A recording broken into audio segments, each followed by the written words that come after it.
Hi guys, this is Mario Obho.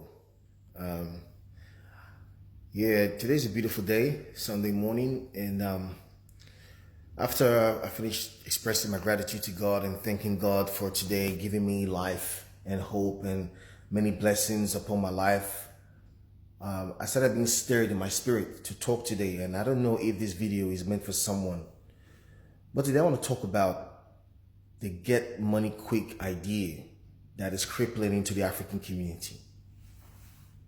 It's very sad that this has been happening for generations to come. So it seems like every generation or every set of immigrants has a particular timing where you hear that this person got into trouble just because they're looking for money in a very quick way. So I want to really admonish you today that if you're an intending migrant, if you ever intend to leave out of Africa, or if you are an immigrant right now as we speak, this video is for you. Pay attention and listen to this. I want to share a story today, and it's a very sad story because this is a girl that I personally knew. I first met her at an African church that I used to attend. I've seen her a few times when I go clubbing. I met her once or twice in clubs. Beautiful personality, you know. And when I was checking her Instagram post some while ago, I could see that she was living the life, man. She was balling. She was driving nice cars. She was wearing expensive clothes. She was traveling, you know what I mean? And I was like, wow, man, God has really blessed this girl.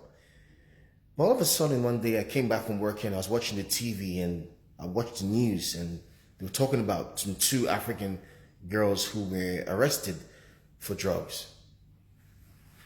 And it seems like most of the troubles that we enter, because African people, we're not too big in rape, although there are some of us who do. We're not too big in other crimes, but there's this particular crime that we are known for as a community, and that is the get money quick syndrome. And it is eating too deep into our community, and it is destroying a lot of lives. These two girls, what they did is that they attempted to smuggle drugs into Australia, and they flew in from Qatar, and then they landed in Western Australia through Perth, a place called Perth. Now, when they came in, they had hid the drugs in a suitcase. But when the suitcase went through the scan, the Border Patrol officers observed that the case had some abnormalities in it. So when they opened the suitcase and they checked it, they found that 9 kilograms of methamphetamine, or what we call ice, 9 kilograms of ice was found in their suitcase. Now, what these girls did not know was that the Western Australian government had just passed a law that anybody who brings in a certain amount of drugs into Western Australia will serve a life sentence. They had passed it into law just before these girls landed into Australia. So, and I was looking at her birthday. I was looking through her Facebook page recently when her birthday. You know how your people's birthday dates pop up on Facebook. So I was looking at it, and then I was reading a lot of comments on her birthday. People were writing things like, it was so sad, they couldn't believe, you know, that this thing could happen to such a girl. And it is very sad. Even as I'm saying this story, I feel very sad because this girl is someone that I know, and I really liked her personality. She's an amazing girl. But now there is a possibility that she will serve the rest of her life in prison. There is a possibility that the one life that God gave to her, that God has given to us, she may spend that in jail. So today I want to talk to people. I don't know who this video is directed to or who needs to hear this, but it's very strong in me to share this video with you. I know right now, wherever you are, you may be under pressure because maybe there are no jobs in the country where you're in, or you feel like you're running out of time, you're getting old and you don't have anything to show for it, and someone is enticing you, or you're already dabbling into this trap. I want to tell you something, right? Our ancestors told us that any wealth that enslaves the owner is not wealth. You see, when you are broke, when you don't have any money, that's when you start to believe that money is everything. But when you now start to make money, you will find out that money is just an enabler of something. The car that the most expensive car now, the nicest car right now that you're seeing all over you right now, in the next 10 to 15 years, even before then, that car will be outdated and a new one will come in. So you do not let things like that to entice you. What kind of money could you possibly be looking for that you will go to bed afraid? You wake up in the morning afraid. You're going to the toilet, you're afraid. Your phone is ringing, you're afraid. What possibly are you looking for in life that is worth that exchange of joy? What is it that you really need in this world that will make you to live a life like a slave, like you are trapped? What is it possibly that you're looking for that is worth you getting into the trouble of being harassed with the police, and then you're sleeping at night with your kids, and then the police bust you, your kids are sleeping, you're seeing daddy or they're seeing mommy being arrested, being taken away?